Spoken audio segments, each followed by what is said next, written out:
স্বাধীন ফিলিস্তিন রাষ্ট্রকে স্বীকৃতি না দেওয়া পর্যন্ত ইসরায়েলের সঙ্গে কোনো প্রকার সম্পর্ক স্থাপন না করার ঘোষণা আগেই দিয়েছে মধ্যপ্রাচ্যের অন্যতম শক্তিশালী রাষ্ট্র সৌদি আরব। তবে জায়নবাদী ইসরায়েলের কর্মকাণ্ডে বিরক্ত হয়ে এবার মধ্যপ্রাচ্যের প্রভাবশালী দেশটি বলিষ্ঠ কণ্ঠে জানান দিল যে ফিলিস্তিন রাষ্ট্র ছাড়া ইসরায়েলও থাকতে পারে না।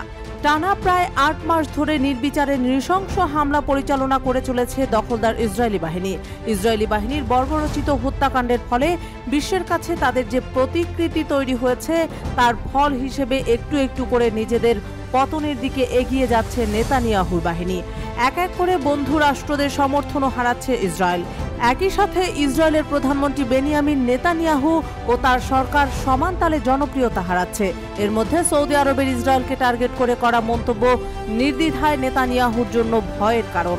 1967 সালের সীমানা অনুযায়ী স্বাধীন ফিলিস্তিন রাষ্ট্র প্রতিষ্ঠার বিষয়টিও পুনর্ব্যক্ত করেছে সৌদি আরব। 27 মে সোমবার এই তথ্য জানিয়েছে কাতার ভিত্তিক সংবাদ মাধ্যম আল জাজিরা। সংবাদ মাধ্যমটি বলছে, ফিলিস্তিন রাষ্ট্র না থাকলে ইসরায়েলেরও অস্তিত্ব থাকতে পারে না বলে সৌদি পররাষ্ট্রমন্ত্রী ফয়সাল বিন ফারহান ব্রাসেলসে আরব ও ইউরোপীয় পররাষ্ট্রমন্ত্রীদের সাথে বৈঠকের পর জানিয়েছেন।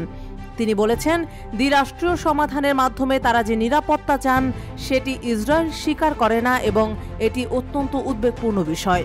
সৌদি আরবের শীর্ষ এই কূটনীতিক সাংবাদিকদের বলেন, ফিলিস্তিনি রাষ্ট্রের অস্তিত্ব ছাড়া ইসরায়েলের অস্তিত্ব থাকতে পারে না এবং এটা সম্পূর্ণরূপে মেনে নেওয়াই প্রয়োজন ইসরায়েলের। সৌদি আরবের পররাষ্ট্রমন্ত্রী ফয়সাল বিন ফারহান আরও বলেন, ফিলিস্তিন রাষ্ট্র প্রতিষ্ঠার মাধ্যমেই নিরাপত্তা পাবে ইসরায়েল। তাই আমরা আন্তরিকভাবে আশা করি ইসরায়েলের নেতারা বুঝতে পারবেন যে আন্তর্জাতিক সম্প্রদায়ের সাথে মিলে কাজ করাটা তাদের স্বার্থেই ভালো। আর সেটি শুধুমাত্র ফিলিস্তিনি কর্তৃপক্ষকে শক্তিশালী করাই নয়, বরং 1967 সালের সীমানা অনুযায়ী একটি ফিলিস্তিন রাষ্ট্র প্রতিষ্ঠা করা তাদের জন্য লাভজনক। এর আগে চলতি বছরের ফেব্রুয়ারিতে স্বাধীন ফিলিস্তিন রাষ্ট্রকে স্বীকৃতি না দেওয়া পর্যন্ত তারা ইসরায়েলের সঙ্গে কোনো সম্পর্ক স্থাপন করবে না বলে ওয়াশিংটনকে জানিয়ে দেয় সৌদি আরব।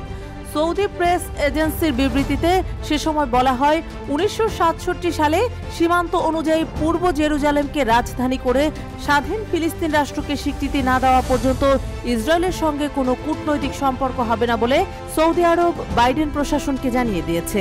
বিবৃতিতে আরও বলা হয়, গাজায় ইসরায়েলি আগ্রাসন বন্ধ করতে হবে এবং অবরুদ্ধ এলাকা থেকে সকল রকমের ইসরায়েলি বাহিনীকে প্রত্যাহার করতে হবে।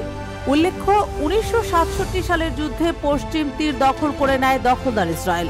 আর গত বছরের শুরু থেকে পশ্চিম তীরে সহিংসতা ছড়িয়ে পড়ে। তবে গত বছরের 7 অক্টোবর গাজায় যুদ্ধ শুরু হওয়ার পর থেকে এটি আরও বেড়েছে।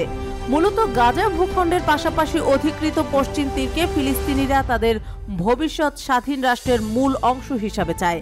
এছাড়া ফিলিস্তিনিরা ঐতিহাসিক জেরুজালেম শহরের পূর্ব অংশকে নিজেদের ভবিষ্যৎ রাষ্ট্রের রাজধানী হিসেবেই দেখে থাকে।